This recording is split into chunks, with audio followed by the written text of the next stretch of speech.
welcome to Whisky Wednesday. Today we are in the post-production office where everything takes place. Whisky Jar's having some renovations, so we're just improvising a few words as we go on. Today we're talking about a very unusual whisky. It's called Officer's Choice Blue Label. This is a whisky that's only sold in India. It's made in India using Indian grain and Scottish rare malts. There's a red one, a blue one and a black one. You can kind of see where they're still on their marketing from them. And it's only available in India. It's about £7 a bottle, and I think there's about 86 rupees to a pound, so you guys can do the math on that one. And it is the most sold whiskey in India. I think as of last year it's 23.8 million cases, which outsells Smirnoff, and it's responsible for around 15% of all of the liquor sales in India on its own. And that's a big thing. They're the biggest country or subcontinent at the minute for acquiring whiskey, drinking whiskey and making whiskey. So it uses Scottish malt and Indian grain, so it's what you can classify it as, I'm not too sure, but let's just dive in and let's have a go. I'm going to say straight away that's probably not a natural colour, and from the smell of it I'd say it's probably not more than 1 to 2 years old, because it just smells of kind of turpentine. It's very new makey, it's very ethanol led. There's little bits of vanilla, there's little bits of kind of caramel and coconut coming through, but nothing over the top. It does state that it uses charred oak, but all whiskey does, but for how long it's not claimed at all. It's 42.8% and it's available in 750ml, so that's what I would know, American standard size. But yeah, there's not much at all on the nose, it's just a really just heavy spirit, turpentine-y, white spirit kind of flavour. If you're digging at anything, maybe a little bit of citrus, a little bit of fresh fruit.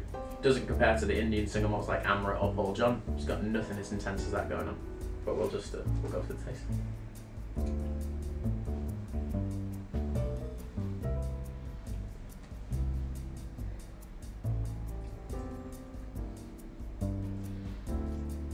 I mean, if you paid £7 a bottle for it, you know what to expect with it. It's a little bit bitter. Again, there's not a lot of flavour, it's just like physically having a fairly bitter, unpleasant liquid in your mouth. 42.8% doesn't really come across. It's a little bit spicy. It's not overbearing in any particular way.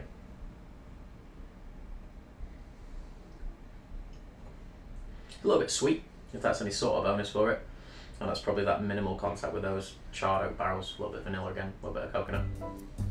The main reason we're doing this review is because a good customer of mine, Ian, went to India. He came back with 2 bottles of this and he thought it quite interesting to review for you all, because it is one of the most sold products in the world in terms of spirits, and we can't even obtain it here.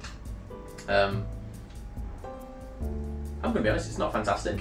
You wouldn't expect it to be for £7 a bottle. It's made for the everyday working person in India who just wants to buy something to go home and drink and enjoy. But in terms of rating it, a certain score, I think the lowest thing we've ever given anything was a 5, and I think that's about the same. I'm going to give that like a basic 5. I think if you blind poured that for any whiskey drinker, they'd be a little bit underwhelmed in many different ways. But it's nice to try it, it's exciting to try it and just see what these spirits have got on offer in India. So I think altogether I'm going to give that a 5. And yeah, there you go, the most sold whiskey in the world that you've never heard of. Not great, but it's nice to try it nonetheless. Variety is the spice of life.